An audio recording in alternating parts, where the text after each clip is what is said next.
If you're really interested in macro photography, get yourself a camera like this Olympus EM5-III. This is a 60mm macro, which is 120mm equivalent on a full frame. Aside from this camera and lens here though, what I recommend is a setup with a flash. And this is one of the other benefits you'll get over trying to use a smartphone, is when you attach a flash like this and then diffuse the light, you'll be able to basically freeze motion. So even though it's a beautiful sunny day out here, this flash will actually freeze any subject motion. So when we're doing insect photography, this is where having a camera is much easier than trying to use a phone.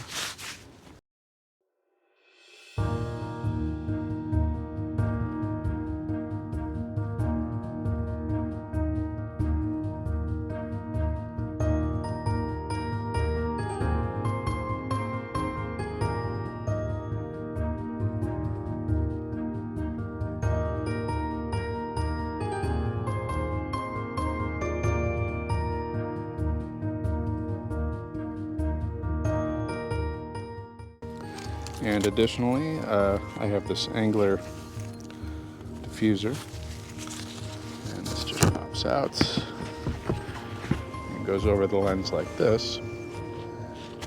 And now using the flash on small subjects like insects, even when they're shiny, the light will be a lot more diffuse because of this. Easier to freeze the subjects in motion. What I'll do when using this flash is I'll set it to manual mode, and I will set the f-stop to f11 because we're doing macro photography and we're going to be up close in that 1-to-1 range. The plane of focus is going to be very, very narrow. Since we're in manual mode, I do control the shutter speed also. I'll set that to 1/250. That's the highest speed that the flash will sync with. And on the flash, I do have it set to TTL, so I don't have to worry about flash power. The flash will sync with the camera, and the camera will determine what power to set the flash to get perfect exposure.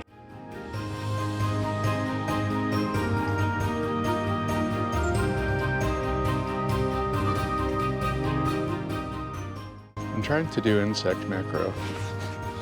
It can be tempting to just walk around like I'm doing right now in a spot like this and just look for an insect, walk up to it, and take the photo. What you'll find is if you just find a spot that looks promising and kind of settle in and just wait, we'll start to notice things maybe that you didn't notice if you're just walking around. But additionally, the insects will start to come close to you. The flash will not disturb them, but yeah, you walking around definitely will. I'm gonna kind of just stand here and wait for some of the bees to kind of come eye level, and they're coming right to me, such as this one here. So now, if I come in, let's see if I can do this one-handed while holding the GoPro.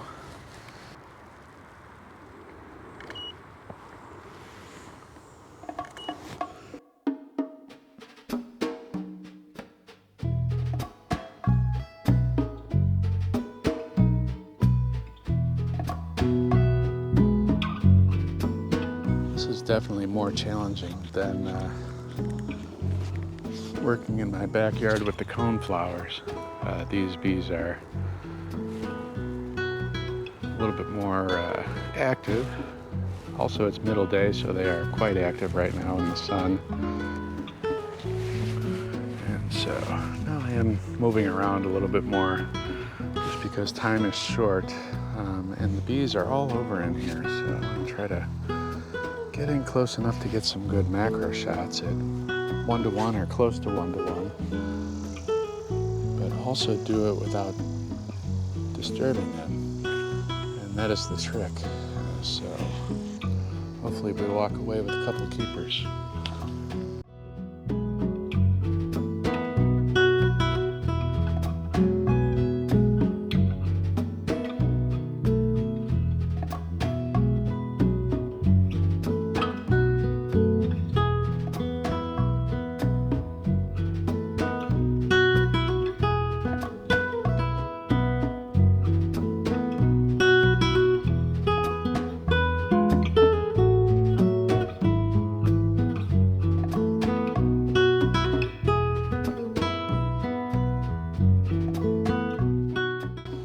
Another thing with macro is I take a lot of photographs, and there's a lot of throwaways. The exposure is almost always good, because like I said, I'm using the flash with TTL, but still, it's a very razor thin plane of focus, and insects do tend to move quite a bit. So you might have it in focus, take the shot, and they slightly moved out of focus, or maybe the butt's in focus but not the eyes. With bees especially, I love to get the eyes in focus, and if they are standing sideways, a lot of time you can get the eyes in focus along with much of the body. Also, if you're kind of more overhead. But if you look at this picture, this also makes an interesting photo where only the head is in focus because it's staring straight into the camera.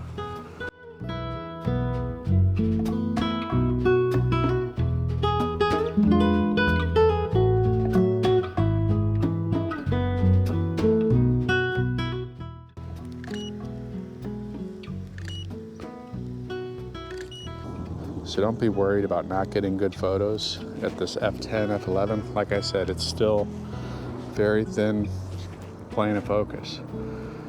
So even a foot away, foot and a half away, you're still gonna get really nice looking backgrounds with your shots if you get the focus on what you're intending to get your focus on.